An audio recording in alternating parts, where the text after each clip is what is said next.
Now what you're seeing is a lot of civilians and some of our resistance fighters. Boone is straight ahead, Connor on the right and Rihanna on the left. What we're not hearing right now is that they're having a discussion about just the occupation, about what the resistance is bringing to them. Typically a lot of these people don't really want the resistance involved and don't want to push back against the Koreans, because what happens is they take out their frustrations on the civilians. So, not everyone's on board with fighting back, and throughout the game you'll actually encounter some different personalities as well. Some people collaborate with the KPA, some people fight back like we're doing right here, and some people are just trying to survive. That guy right there didn't want you here and he just paid the ultimate price. So right here we're entering a house. This is where we marry the story with first-person shooter action. We have a mom here with a baby crying, three of us trying to defend this house, guy coming through the window. And what it really does is it marries like the first-person shooter action with great storytelling and a dark fiction. It's really different in the genre these days. Typically, you're usually the American super soldier getting flown in a helicopter to some remote land, and you're going in to save the day. But in HomeFront, it's all about the story. It's all about the fiction. We want to tell a great shooter. We want to play a killer shooter.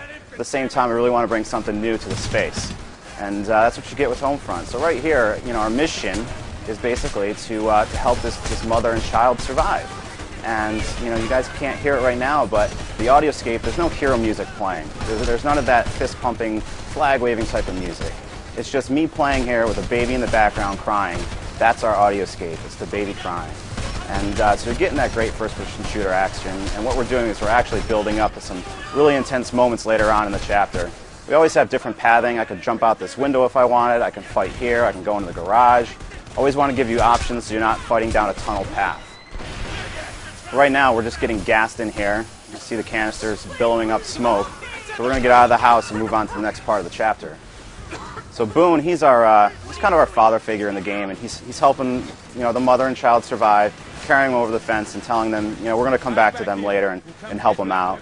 The battle still ensues out in the yard there. They're still fighting us, so we're going to progress on in the chapter and meet another comrade of our resistance cell here. These are civilians turned freedom fighters. No one is really trained to carry on ops like this, but they're doing what they can to survive and doing what they can to fight back. It's all about this resistance struggle. You don't have the best weaponry. You don't have the best guns. Typically, what you're fighting with is what you can scrounge from a dead enemy. And what we're about to get now is Goliath. Hopper here, he's a Korean American with scars from the race wars. He's rewired Goliath so that we can use him. We stole him from the Koreans, and now we're using it as our moment to get some vengeance back. It's our one point where we can turn the table and really turn the tide of the occupation. Goliath busts through. He's going to take out this Humvee right here. Boom. Let's go outside and join the action. Jet screams above head. And so Goliath right here, he's a semi-autonomous drone. What he does is he drives off on his own, has a full MG firing all the time, picking off enemies, helping you out. Awesome, awesome weapon to use. You really get an emotional attachment to him throughout the game, in fact.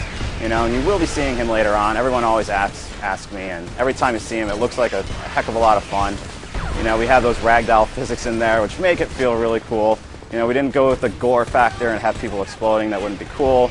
I want to give you this, this moment to kind of take a deep breath. In HomeFront, you get a lot of story. You get a lot of fiction. And through that, we deliver a lot of emotion, and that's what's different in this space. And this kind of moment right here lets you put your feet up, kick back, and enjoy shooter action like we all know and love.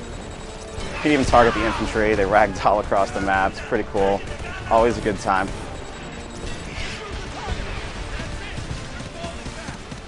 Taking out our enemies. Goliath has done his job. There's a tire bouncing all over the place. And now we just take it from a plane, and that's the end of Chapter 1. Thanks for watching, guys.